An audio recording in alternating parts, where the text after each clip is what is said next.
Here we go.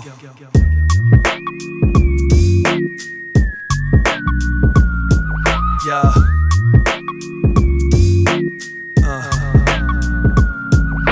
It's time to listen up because this show's about to get you right. Settle in cause you be tuning into a jiu-jitsu life. Getting to the nitty and gritty of what the game's about. What it's really like when you get paid to fight and train for bouts. Turn it up, turn it up, turn it on louder. About to drop some knowledge, yo, it's Drew Dominguez, Shawn Fowler. About to give it to you straight, y'all, no filler. Pulling no punches, really couldn't get no realer. I'm a flow spiller, recognize that no one's illa. Keep it locked right on this episode because it's gonna be killer. Elite technique with the flows to get you hyped. I thought you knew with Shawn and Drew, the crew of a jiu-jitsu life.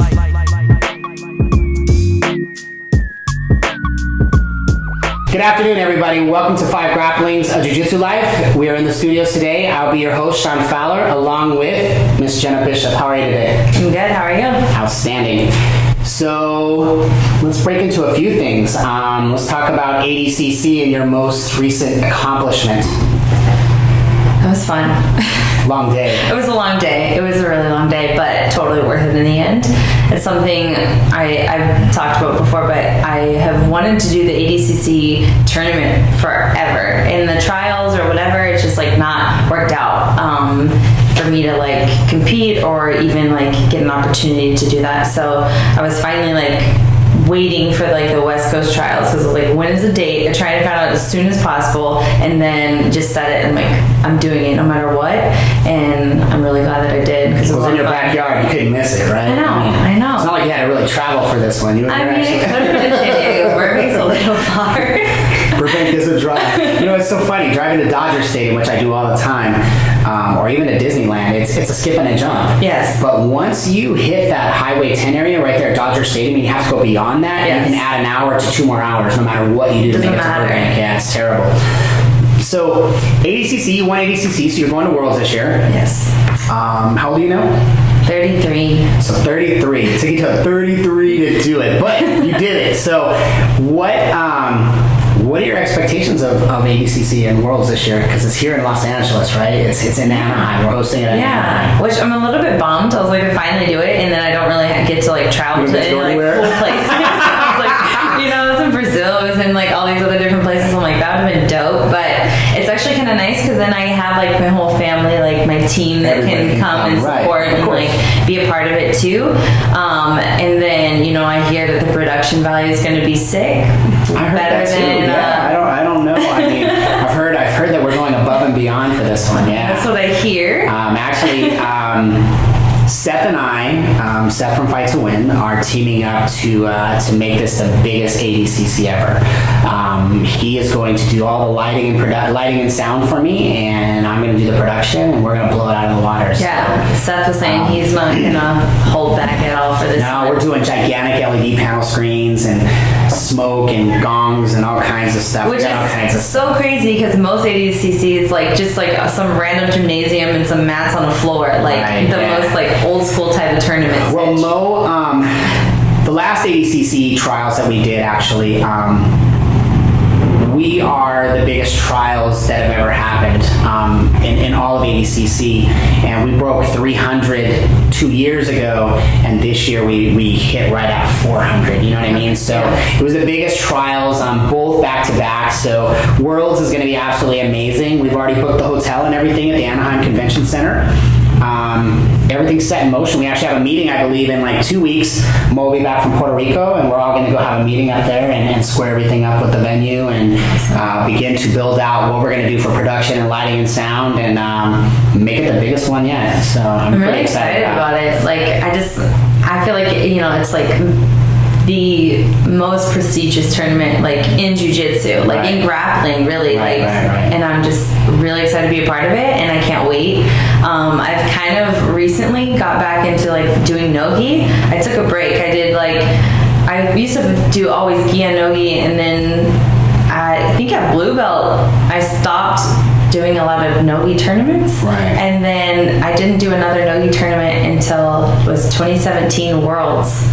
And that was my first one back. It's okay. Hey, it's never too late to change it up. And I won it, and I was like, man, like I like can actually this. do this. Like, because I used to always like no-gi, but there's not like a big emphasis on it. Like, Right. you know, the gi is Especially like in the academy. jiu-jitsu. Most students use the gi, yeah. Yeah, and we would do no-gi every once in a while, and then every time most you're people making can- that transition, you're Most people like, can make that transition pretty well for Yeah. the most part, and Yeah. actually do well and fare well against, you know, avid no-gi guys, right? yeah, I never did, like, even when I was competing no-gi, like the beginning of my career, like I never really took extra time to like separate gi and no-gi. Like it just would be like, oh, let me like roll 2 times and feel how it is no-gi, and then You just can't do my grab onto tournament. everything the same. You know? Yeah, you just change a few things, but I think as my game advances more, I'm like like I got better. It's like, so things are a little bit more intricate. Like you have to adjust the game a little bit Right. more. But I think Faster pace and more transitioning. Yeah, Make sure but the cardio's there. it's fun. Like I think it's just a lot of fun, and I love doing wrestling. So like that kind of like, I don't know, that's a fun new thing that I've been like having opportunities to like take more wrestling classes, and then I don't get to use that in the gi like at all because everybody's just a race to pull guard. Right. But no-gi, and especially the ADCC rules, you have to know how to do You're that. forced to do takedowns. Yeah, and I agree. love it. So as a professor and mentor, and you know, I tell people often, and I know I've been quoted on speaking on this several times, that I feel like you're one of the most underappreciated grapplers, female grapplers out there. One of the most decorated, but yet underappreciated. And you know, unfortunately, I think a lot of it has to do with the fact that you're American, and you know, they focus a lot of emphasis on the Brazilians, and rightfully so. I get it. You know, they're the ones who brought this art to us, but let's not forget that some of the Americans are starting to win. You know, and in the next couple years, you're going to see more and more of that. You know, it's starting to transition dynamically. You know, we've got 5 or 6 actual world champions now that are actually Americans, you know what I mean? And now, and it's going to keep changing dynamically, you know, as we progress. So as a mentor and a professor and, you know, all these different things, you're kind of a life coach to these girls and these women. You know, how do you, what are some of your ideologies that you have to pass on to some of your students and the women of your women's team, and the girls that are coming up and you're coaching them, these little younger girls, you know, and so on and so forth? Because they put a lot of emphasis into you as their, you know, their mentor, or, you know, their second mom, or any of those kinds of things. You kind of play a separate role in various, you know, levels, I guess you could say. Yeah. I mean, I don't know, like, I really don't take being a coach lightly. I think no matter what, like, you're forced into this position of role model. So I do, like, the things that I, like, the way that I carry myself every day, like, I do, like, keep that in mind when I'm like, man, I'm like, I have to be an example for these people, whether I want to or not. Like, I'm in that position. And especially with, like, the younger girls, I just, for me, the things that I want to instill in them is, like, work ethic, and, like, it's okay to, like, I think a lot of times it's like, I see this all the time with the little girls, and it bothers me, like, coach is like, don't cry, like, all this stuff, like, you're just so much. I'm like, yeah, I cry all the and then time. hug them and Like, tell them it's going to be okay. it's and okay. Get back out there and do it again. Let's just go now. It's like, you cry, okay, shake it off. Let's move on to the next one. Like, you can't carry that with you, but I think there's a time, like, and I told him, I'm like, I like to see you cry because that means that you care. Like, I can tell that you're passionate about this. If you didn't cry, you lost, you got whatever, you're just like, move on. I'd be like, oh man, like, I wish you had like a little bit more. And sometimes like, it's not even, they're not crying because they're really hurt. It's no, ego. it's not hurt. Usually ego. Ego right? is a lot of it. And then, man, like, if you lose, it sucks. Like, that's what I was like telling him. Like, I cry too, but I was like, I can't sit there and wallow in it. So I think it's Gotta I learn have to to lose be in before you can learn to win. Yeah, and I think know how to win. It's easy to be an example when you're winning. It's harder to be an example when you're losing. And I think that's one thing that I, like, you know, I just had a loss at Pan Am's, and I came back and all my kids were, all my, like, teammates are always like, oh, you're still the best. And I'm like, man, like, it sucks, but it is what it is. It's part of it. And, like, let's move on. And I want them to see how I carry myself in those situations, more so than in a winning situation. Whenever you win, right? Because it's easy. But losing is hard, and I think if you can't handle that, man, you're not going to go very far. I agree. So over the past few years, you've had an interesting transitional phase in your life. You moved here from St. Louis with a professor that you were with for quite some time. Yes. And then you chased this guy across the U.S., this one guy. I don't know what the heck happened there. But you chased him across the U.S. and you came to San Diego. and you began training at Gracie Humaitsa, San Diego. And unfortunately, there was a separation, I guess you could say, at the academy of the two leaders there, and they kind of went their separate directions, and you chose to stay at one. Let's talk about, first of all, your transition from St. Louis to here, and your transition at getting to Gracie Humaitsa San Diego, and then things went bad there, and now you've moved on actually to the other situation. So let's talk about that whole transition. Yeah, so I think both Tyler and I, we both knew that we really wanted to be on the West Coast. I think even before jiu-jitsu, I think that was something I had always wanted. Like when I was growing up, like I'm like, man, California just like feels like I should be there. I hadn't even How long have you been training? How old were you whenever you started training? I was 21. Okay. Yeah. So I think November it'll be 12 years. I think 11, 12 years, something like that.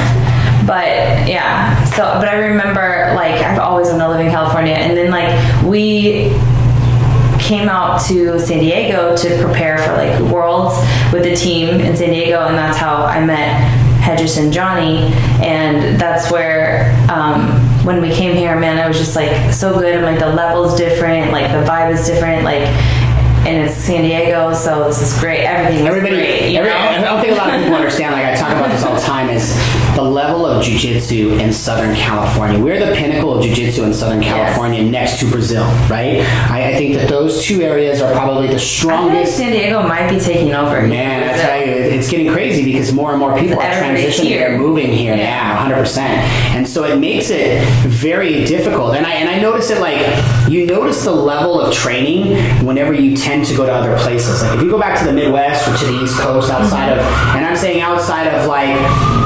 Henzo, Lloyd Irvin,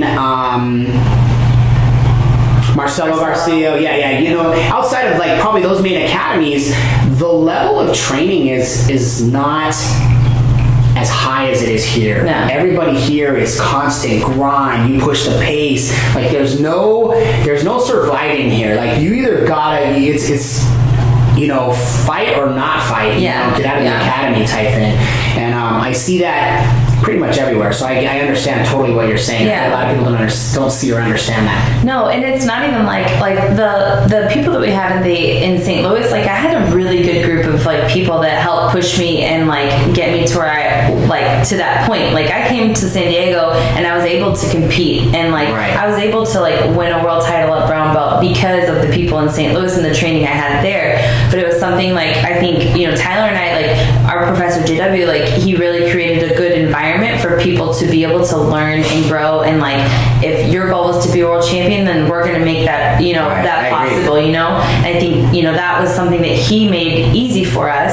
And you know, Tyler and I kind of came up, were the first ones like be like kind of competitive at his school, and so we helped like create that kind of environment too, where it's like if you're ready for competition, like we're gonna train harder, we're gonna take it seriously. And like, and I would get mad at people that would show up and I'm like, for like comp training, I'm like, dude, don't just be a body in my way. Don't like fake it. You better be here to train hard. Yeah. And so, but coming to San Diego, I was like, oh, this is like, we both were just like, man, there's no fake it to make it here. You gotta make it. Yeah. I was like, I just want to be here so bad. And like, I had a really good, we were coming, I think probably 3 years before we were able to like actually make it work and come to San Diego. And then it was really great. Like, I mean, the training's awesome. And just, you know, it's something where I've transitioned to where this is all I'm doing is jiu-jitsu and teaching. And I was doing other jobs, personal training and working like a desk job when I was in St. Louis. But it's just been, it was like a really awesome, positive experience. And as soon as we got here, we're like, this is where we're going to be for the rest of our lives. Like, I'm not moving back to St. Louis. Like, no way. So it's a totally different vibe, right? Yeah. You're like, it's so beautiful here. And it doesn't snow. No snow. This is so great. And if I want to go to the snow, I can drive a little bit. 30 degrees, you know, I think it's the coldest it's ever been in San Diego this year. I think this is pretty much, in 20 plus years I've been here, I think this has probably been the coldest winter that we've had in a long time, or we're hitting 30s, you know what I mean? And I'm like, whoa, wait a minute, I thought I was back in Colorado, you know what I mean, on a bad May day or something. Crazy. Yeah, it's been cold, yeah, for sure. We're just limited to no snow, right? But even snow here has been bad, right? Even in Alpine and all those areas, you know, they had buses that were flipping and stuff out there they were hitting black ice and stuff going out there. I was like, wow, I hadn't seen that ever being here. So it was pretty unique itself. Yeah. But okay, so your transition to Gracie Humaitza San Diego, and then most recently you had to make another transition. Yeah. How did all that come about, and where did you end up going, and why did you make that change? There's a lot of reasons. It's like we've told everybody, like, it's not just one thing. It's like over, you know, we were there for about 2 years, a little over 2 years, and things just started changing. I just felt like there was something missing from, and I just got to a spot where I really just wasn't happy in the environment that I was in. And when it comes down to it, like, it really, man, you have to be happy, like, especially if this is like what I'm like making my life, and I'm doing like everything to be, you know, a world champion. Like, I moved here because I was like, in St. Louis we were kind of instructors, like, we, you know what I'm saying, like, we did a lot even at purple belt, yeah, I've been teaching since I started teaching a women's program when I was a blue belt, because I was the only like colored belt, the only girl for a long time, you know. And so I started, and I've been doing that, and I got to a point, I'm like, man, like, teaching is great and I love it. I was like, but I want to be a competitor. I like the thing. There's a selfish side to this, and you have to be selfish. People don't understand that. And for me, I competed for as long as I can remember. I competed all the way up until about the last 2 years. And these last 2 years, I've just been we talked about attaining goals, right? Yeah. And being selfish and attaining goals and ambition. I had to finally take this year I'm actually going to take some time out. I'm going to compete at Masters Worlds. And in an effort to do that, you know, obviously I know that I got to start doing strength and conditioning again. I got to do all those things. Me and Rolando were talking about this earlier. And, you know, it's hard to be a competitor and also be a coach or a teacher or a professor, because all of your energy goes into your students, which then takes away from your ability to train yourself. Yes, and that was like something like we felt that in St. Louis, and I'm like, I love my team, I love my academy. It's like, it's forever my home and my family. Like, that's never gonna change. But I was like, I need to be a little bit more selfish, and I need the ability to do that. So I want to be a student again. Like, I feel like I'm not like in a position where, you know, when you're teaching so much, it's like you don't have time where you're like learning and growing, and that's not fair to your students either. Sometimes it's like you need to keep growing so that they can keep growing. 100%. And then as a competitor, like, I can't get where I need to go if I'm not, you know, a student still. Right. And so that's why we moved to San Diego, and then I think that was my goal, and I had it for a little bit, but then I started transitioning more and more. I was taking on a lot more responsibility, where I was teaching more than I wanted to, or, you know, I remember like telling my husband, like, last year I felt like I lost myself as a competitor. I had some really like talented girls that were around me, and you know, I can't help but to care about them and want them to be successful. So it's really kind of hard for me. Like, I will sacrifice my own like well-being to make sure that they get what they need. Right. And I'm like, man, like, I just need to be more selfish, and it's hard for me to just flip that back. And so and then some of my girls, like, they wound up leaving as well, and so then I was just like, man, like, everything that I was working for, I was like, they're gone, and I was like, I lost myself as a competitor as well. 100%. And I just wasn't happy anymore. And so I think that's when, you know, it was right around the time like Nogi Worlds was coming up, and the academy I was at, like, they took all the Nogi classes away. So I was like, crap, I need to find out like a way to train. Like, I want to like, you know, win the worlds again, and I want to like train these Nogi classes. And I remember I have a friend through my sponsor through Fuji, and I saw her at a tournament, and I was like, hey, I saw you guys are doing like a world's camp. Like, I was like, what do you think? Like, you think it'd be okay? Like, it's open to other people. Like, could I come by? And she's like, yeah. She's like, I think it'd be totally fine. I was like, okay. So I messaged Johnny because I had a relationship with him about it, and that's kind of where everything started. And he's like, you're welcome to come anytime, whatever you need. Like, and he's like, you're welcome if you want to come one day, if you want to come every day, that's up to you. And so I definitely, I hit him up on that, and I started, and I went, and I was like, man, the first day I went, I was like, this is amazing. The training is awesome. Like, it was a fun group of people. It reminded me of being home in St. Louis, like the energy, the vibe at the academy. And so I was like, for a couple months in this battle back and forth of like, I love my family at Gracie San Diego, like my students, my people, right. But like also this is just more the energy is everything that you needed to be you again, to feel complete. To feel like myself. And so it was something like, I remember, like, I mean, I shed a lot of tears, like, trying to make this decision, because I'm like, there's people that I didn't want to let down, or I didn't want to, like, lose connection with, right. Especially being a kids coach. Like, man, like, I would tell people all the time, like, it's easy to keep adult relationships, but maintaining relationships with children, like, that's weird for, like, adult women to, like, yeah, and I can't just be like, hey, let's go hang out, you know? And it becomes, like, this big, blown out of proportion type of thing. Yeah, and totally. So it's just, like, a hard thing. So that was, the kids is what kept me there, like, probably longer. And then Tyler was just like, you know what? You're not happy. He's like, I'm deciding for us. We're leaving. We're going to make the change. And so he was the one that really pushed that. Like, if it was up to him, we probably would have been gone. I'd have made the change probably almost 6 months. Yeah, different. But and this another thing, I'm like, I've been with Gracie my whole career. Like, all my belts, everything has been, you know, for 10 years. I totally understand. So it's just like, man, am I going to do this? But it's not about, like, the association. It wasn't about that. It was about the academy and the instructors, the energy, the vibe. 100%. Yes. Yeah. And me being happy, and like, it's been a really great transition so far, and it's really great to be a part of a team where I feel really supported by the team, and I feel really supported by the academy. And if I want to teach, I can teach as much as I want or as little as I want. Like, it's not like this pressure. Like, I told Tyler, I'm like, I kind of like walking into the academy, and like, I'm not the most important person there. Like, people aren't relying on me for stuff. Right. You know, it's like, yeah, it makes you realize that you can go in there and train again and not have all the pressure on you anymore. Yes. You know? And I have comp training, and like,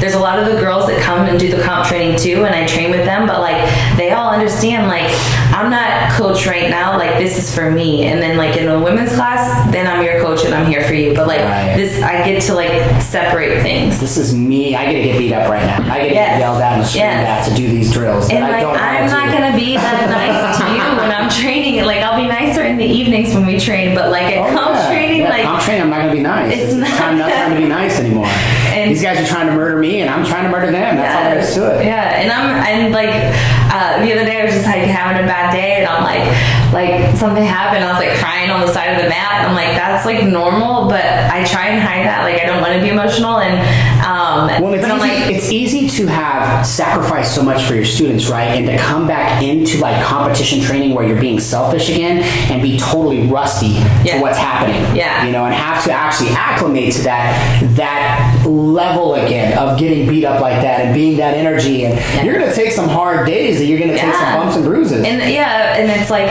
I have a lot of really good guys to train with, and a lot of really tough, like, girls. We have a like really good group of purple belt girls that are coming up, and I love training with them. But you know, a lot of times I'll be like the only girl, like maybe one other girl. I'm training with all the guys, and like, they don't take it easy on me, like, which I don't want them to, but it's like tiring because I'm smaller. I don't mind the strength. It's like, sometimes I told Tyler, like, it's sometimes just carrying that weight. Like, they're so much heavier than me. Like, for sure. I'm like inverted in something, and they're like just hanging on me. I'm like, my neck, my body feels fine. It's just like carrying that weight and constantly pushing against it. You just it's like a lot more energy than like training with somebody your own size or smaller. Oh, of course. Which they like to train with me to get like a good technical roll and still be working out, but like kind of can rest because they don't have to use all of their strength, you know, or carry somebody's heavy weight on them. I get it. But I love it. So strength and conditioning, do you do strength and conditioning as well? Yes, I do. I think, so when I was in St. Louis, I was doing it like 5 days a week. Right. And I think it was to compensate for not having as hard of training. Like I didn't have as many people to push me really hard. So I felt like I needed that kind of physical push. And so I was doing it and it was too much.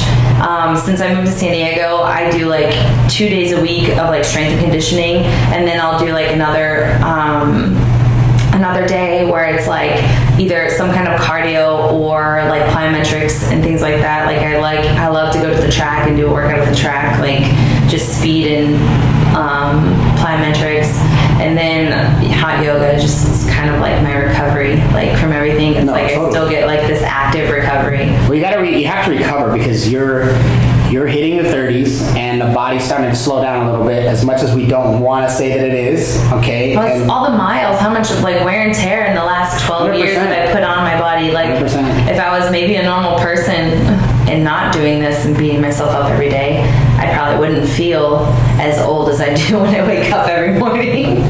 So you basically want to punch back all the way to the bathroom until you get there. By that time, your back is shaking. I feel like, I think everybody in jiu-jitsu knows that feeling of when you stand up and you kind of have to like push yourself. Everything has to be stretched back out. Yeah, that's pretty normal. I know about it. Or you sit on your knees too long and you get up and everything is like locked out for the first 2 minutes. You're like, time out. Just need a stretch here real quick. But I hear like people, I mean, it doesn't matter, like some of the guys in their 20s, it's like the same thing. It's just how long have you been putting this strain on your body? Since they're little kids too, you know what I mean? So now they're in their 20s and they're all beat up too, you know? Yeah. So I guess it just adds up, you know, for all of us. So, okay, you transitioned to to Alianza, and it's been an amazing transition. What do you foresee for yourself coming up? I mean, is your sole purpose? Are you going to compete at Masters Worlds? Or is your focus on ADCC at the end of September? I'm going to do the adult worlds, like for sure. Okay. That's like my next big thing. And then Master Worlds is kind of like up in the air. I was like, if I feel like I have the capacity to focus on that and ADCC, I will. But after the worlds, like I think ADCC will be like my main focus. Getting ready for that. Because I think it'll be there before I know it. Agreed. So that will probably be a blink of an eye. Yeah, 3-4 months goes by that fast. Yeah, and I think the Master Worlds is it's just a couple weeks before, maybe a month. It's a month. Yeah, it's a month. Yeah. I think it's the third week of August, and then the last week of September. Yeah, I'm like I could do it, but it's really a matter of like if I want to put my energy into that or not. I'll still be training hard no matter what. I'm sure I'll be doing gi and no gi. So outside of jiu-jitsu, I know that you do tons of things in jiu-jitsu. What do you do as far as community or outside of jiu-jitsu? What's your other focuses? My other focuses? I feel like I need to have more right now. I was actually telling I was like, aside from going to church on Sundays and hanging out at the beach, I don't really have a lot of other things, you know, going on, right? That's a good life. That's called zero stress. I'm like, jiu-jitsu is like a big part of my life, and me and Tyler were talking about it. It's like, jiu-jitsu can't be the only thing in my life, because that's going to be really, really... Because there's going to come a time where maybe your body's not giving everything that you wanted it to anymore, and if you don't have another outlet per se, whether that's going to college and having a backup plan and adding to your associate's degree, or some other kind of focus, even if it's just underwater basket weaving, right? Something else that you can put your energy into versus you're going to be upset. You're going to be a really angry person. Everything has been, like, because I was personal training for so much, so everything that has been in my life is, like, kind of this, like, physical, like, activities and things like that for the last, I don't know, probably 6 years. And so I think there's a couple things that I have in mind that I want to start doing, but I'm just need to pull a trigger on it. Like, I don't know, I like drag my feet. Taking care of my husband's kind of a full-time job. He's a lot of work. That guy. Yeah. Like that but it happens. Yeah. I don't think he's capable of doing like other things outside of his like job, really, in jiu-jitsu. He's an ambitious dude. Like, he chases a lot, you know what I mean? And he's actually very important in the community. So I don't think a lot of people understand his validity and his integrity and all the things that he does in his personal job. He carries a lot of weight and a lot of knowledge, a lot of very well-respected knowledge that a lot of people don't even understand what he really does or who he is or how he goes about it. But the reality of it is that he does a lot of amazing things. Google and other people, traveling and speaking. I'm always like super impressed with him. Like, like just really proud of everything that he's done, and I think that actually motivates me because I'm like, I don't want to just only have, like I said, like jiu-jitsu can't be my only thing. It's like, it's a sport that doesn't love you back. It's something that's like, you put all this effort into it, and at the end of the day, like, man, like, what do you really have? Even if you've won all the titles and you've done all the things that you want to do, if you're not part of that 0.001% of elite athletes, you're just another person that is training. How could I put this? I've said this in other interviews, but it's no different than going down to the rec center and playing like some pickup basketball. Co-ed pickup basketball. You're absolutely correct. So it's basically a God, I can't think of the word right now right off the top of my head that I use all the time.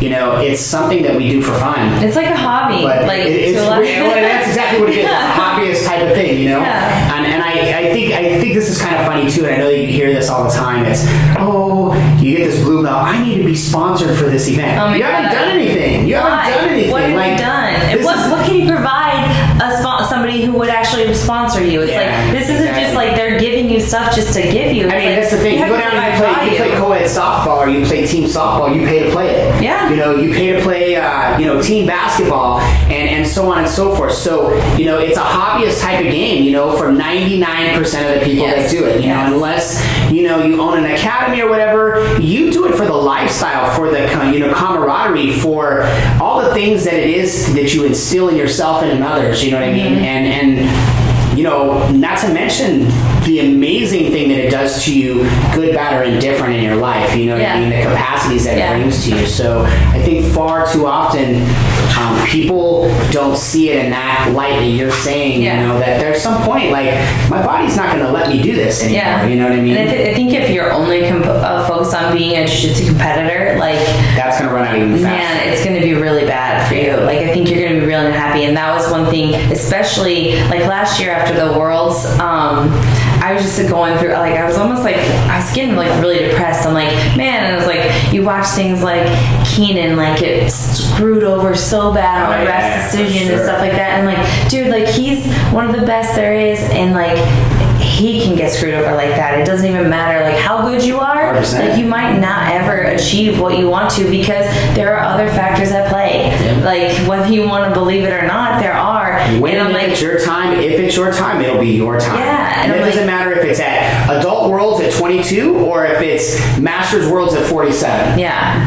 And I think it's just like, I'm like, man, what am I putting so much energy into this for, and so much weight into it, like, in my personal life, if it's something that, like, ultimately can be like really unfulfilling, you know? And so do you cut a lot of weight whenever you? No, I stopped cutting weight. I think at Purple Belt was the last time I cut weight. Although I was thinking, because, like, I got down for ACC, I had to cut weight for that one. Right. But that's easy. Like, you don't have to weigh in on your gi and not compete right away. I don't mind that.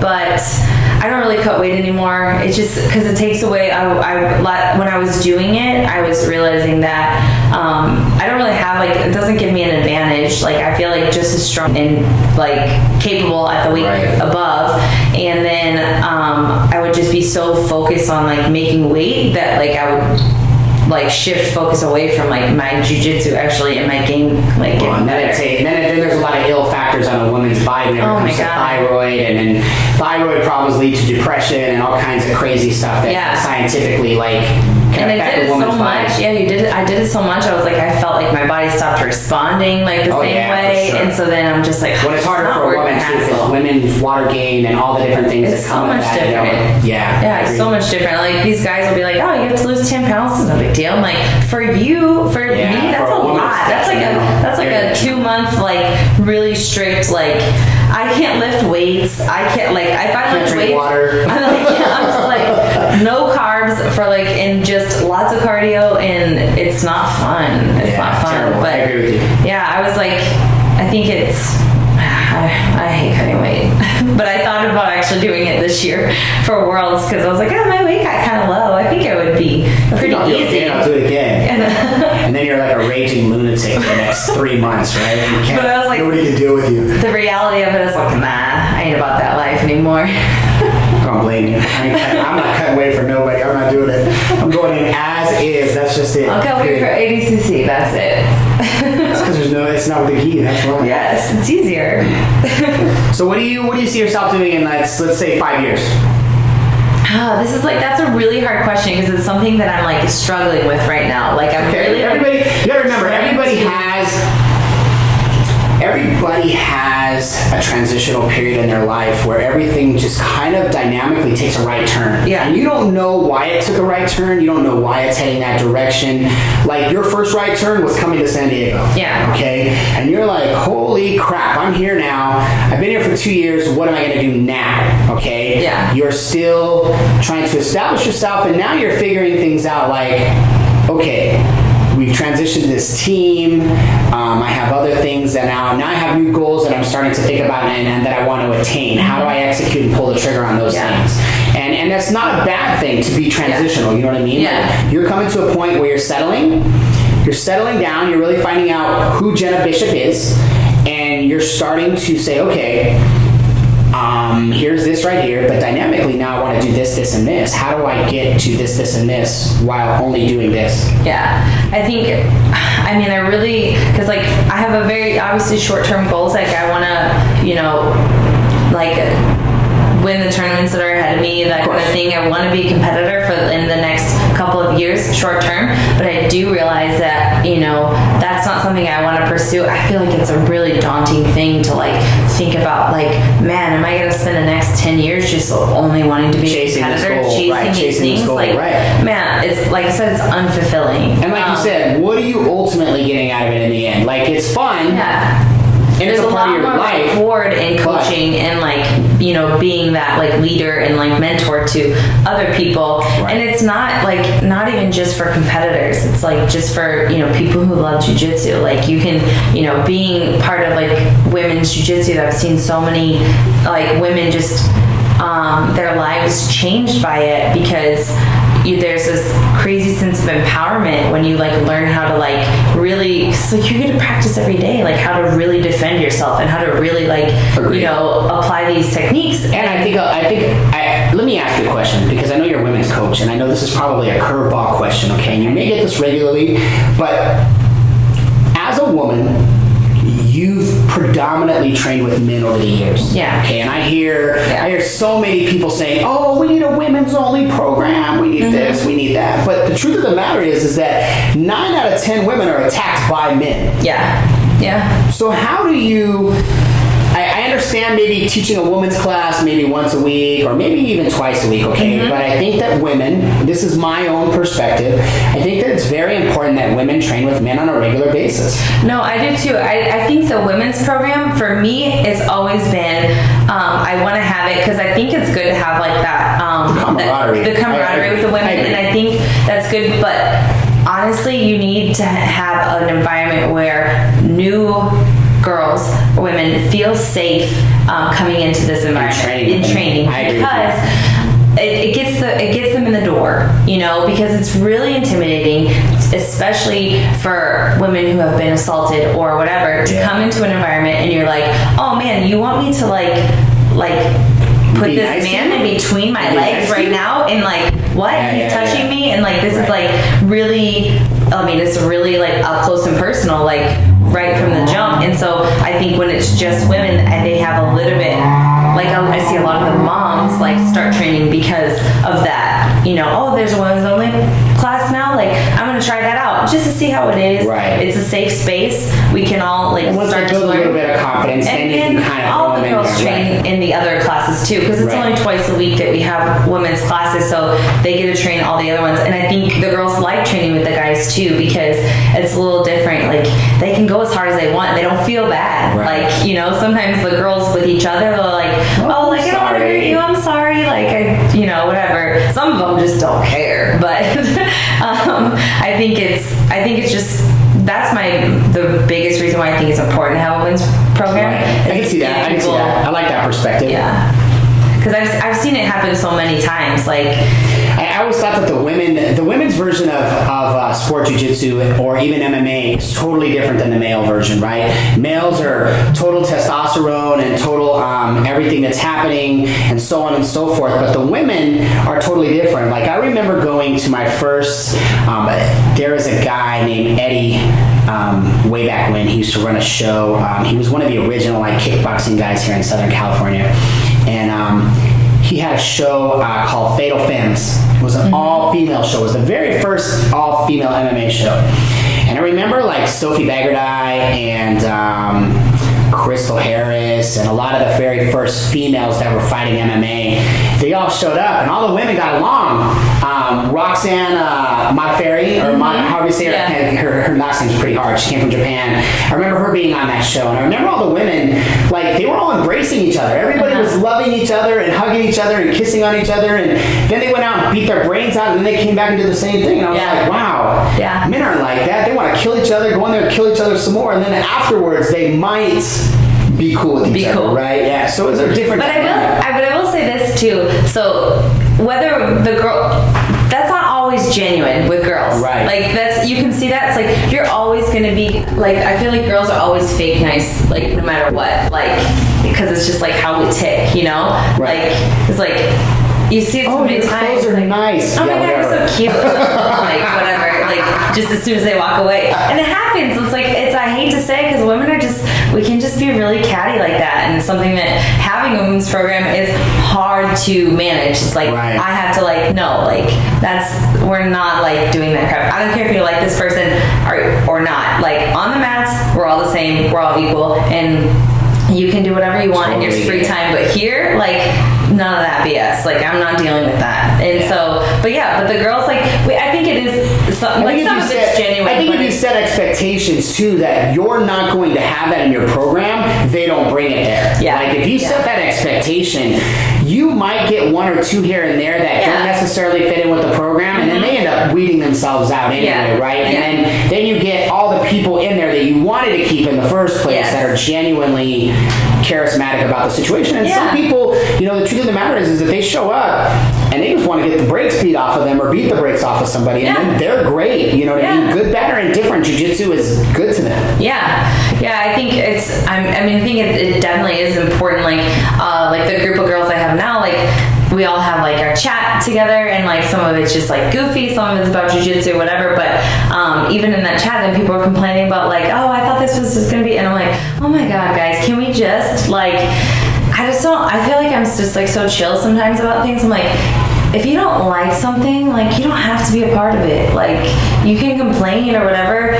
But I told the girls, like, if there is a problem, please come to me. I don't have to spread your business all over to any of the other girls. It can be just me and you, and we can try and address it and make changes. Or maybe I can just tell you, you're kind of just being a little bit too emotional. You need to move on. Right. Like, not move on, but like just get over it. That's adequate. I mean, and they got to understand that. Like, sometimes, well, I think you went a little too rough on me. Well, this isn't a nice place. You know what I mean? Like, you're going to have to understand that. Like, you're going to have to get past that roadblock for you to advance. You know what I mean? And for you to evolve. Otherwise, but I do want all the girls to feel like they have an outlet. They can come to me with 100%. Any kind of problem, because I don't want anyone to like shy away or hide, or like something to happen and I lose somebody not knowing what happened, or I don't want to be oblivious to like what's really going on, so I want them to feel comfortable.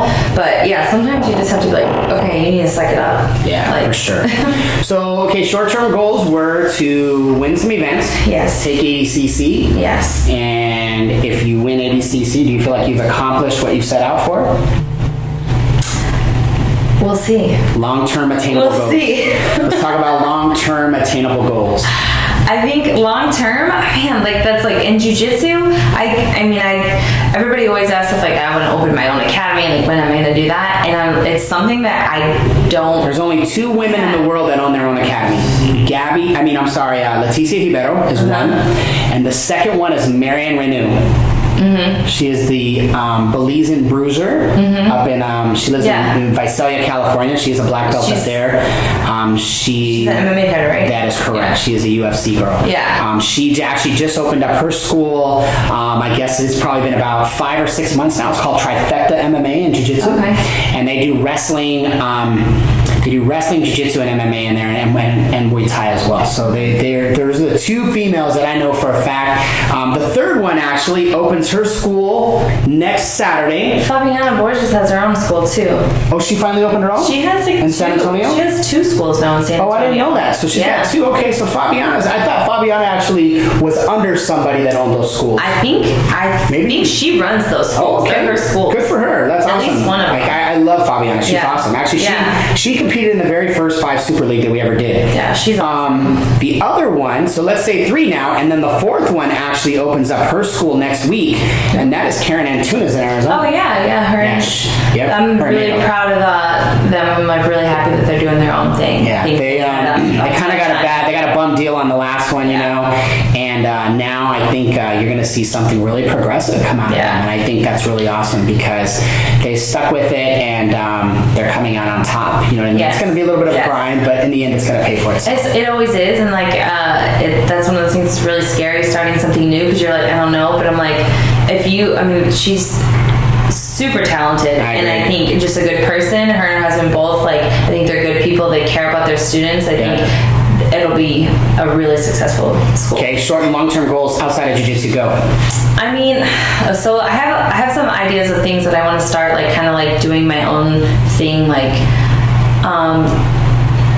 I think it all kind of is around like empowering women. I like it. But I feel like I'm not like this super like, I don't know, I hate to say this, I'm not a public speaker. Like Tyler is the talker but I get kind of really like self-conscious about even just like writing and stuff like that. So I have to like kind of get over my fears a little bit. And I don't.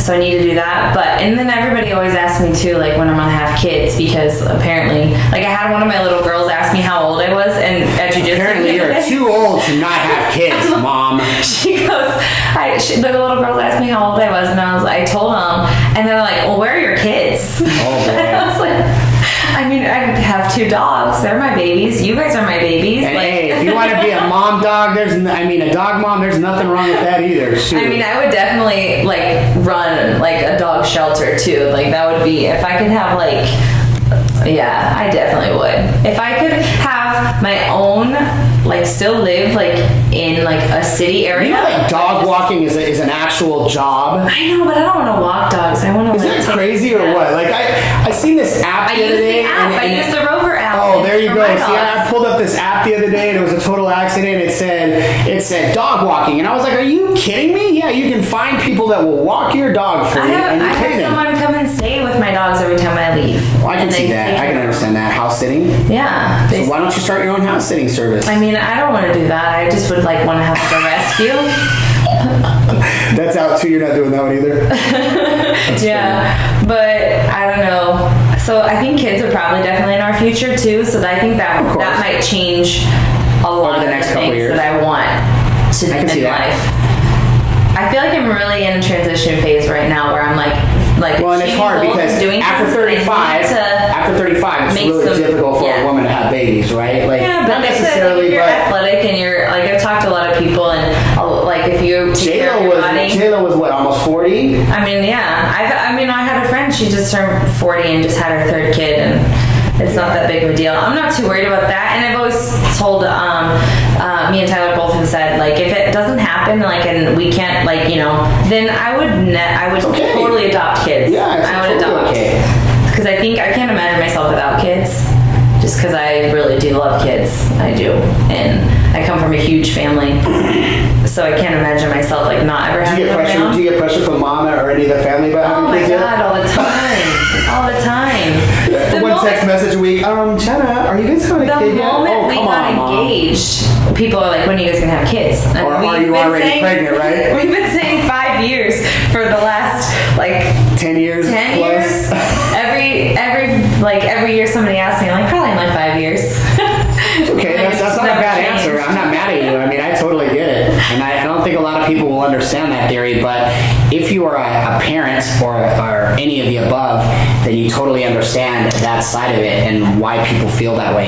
Yeah, and I know, I love kids, and I know that it would change a lot in my life. And as a competitor, you have to be selfish. As a parent, you can't be selfish.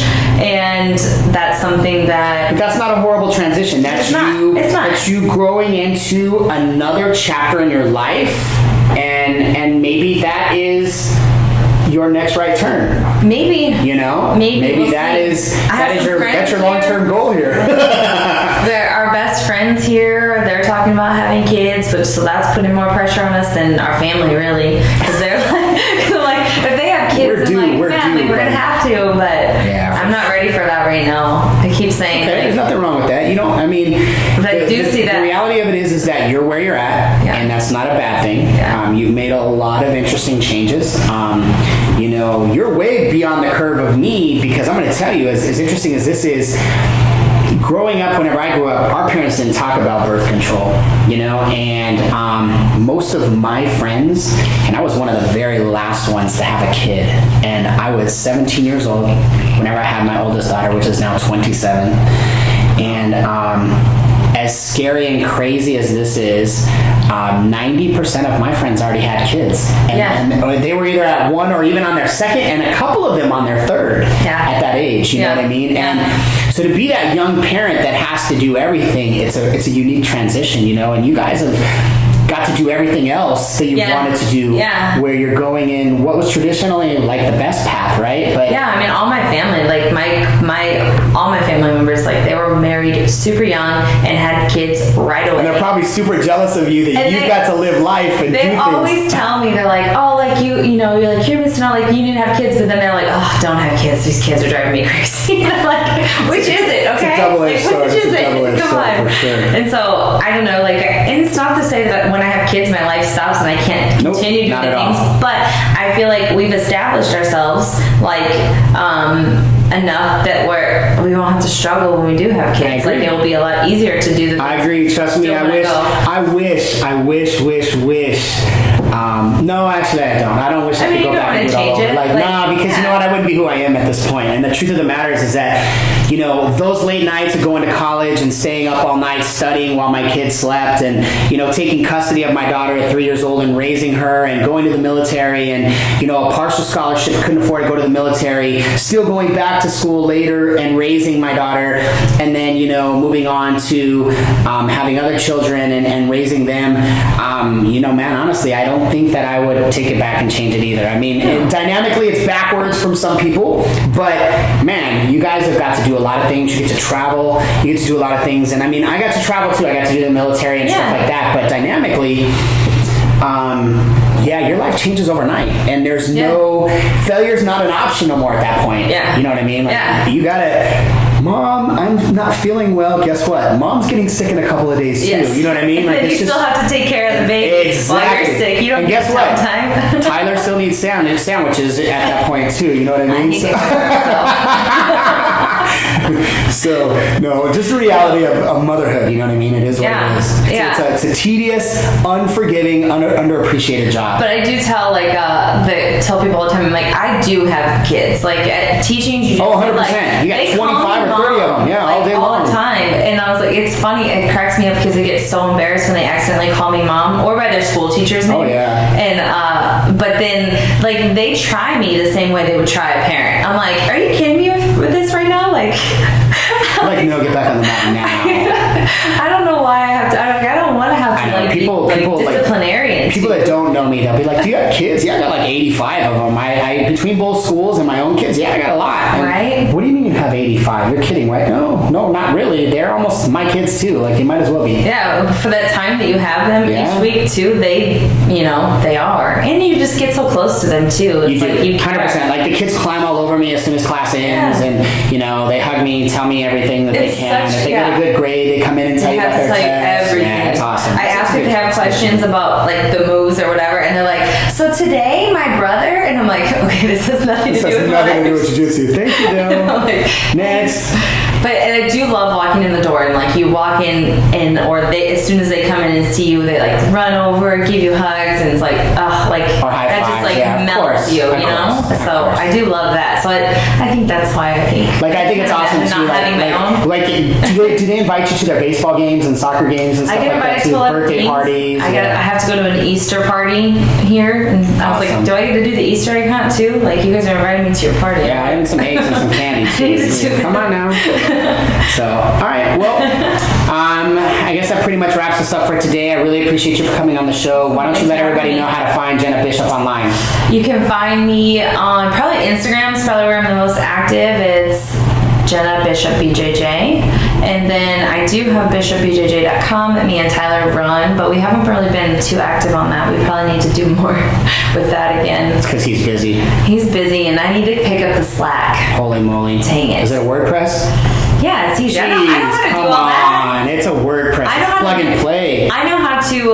I built my own website already on something that I might be doing. So okay, so we're I'm like the right learning. direction. Tyler's like teaching me how to do some of this stuff too. So maybe I'll just manage something for him. We'll do something together.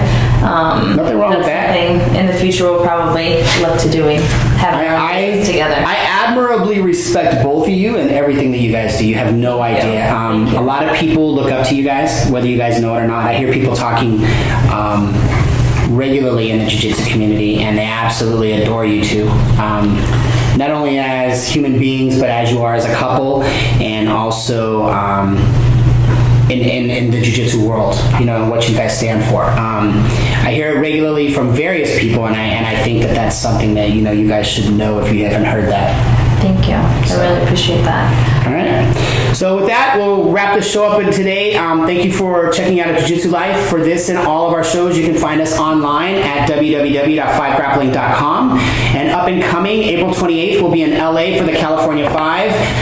That is a tournament open to kids, teens, adults, and women. Also, June 8th and 9th, Texas 4 will be at the Europa Fitness Expo. We'll be in Minnesota and Minneapolis, June 15th. And then we return back to San Diego for California 6th, July 13th. And then the year progresses as we hit Illinois and Chicago August 31st. For all those dates, check out FIVEgrappling.com and the Americana Tour 2019. Thank you, and we're out. Have a great day.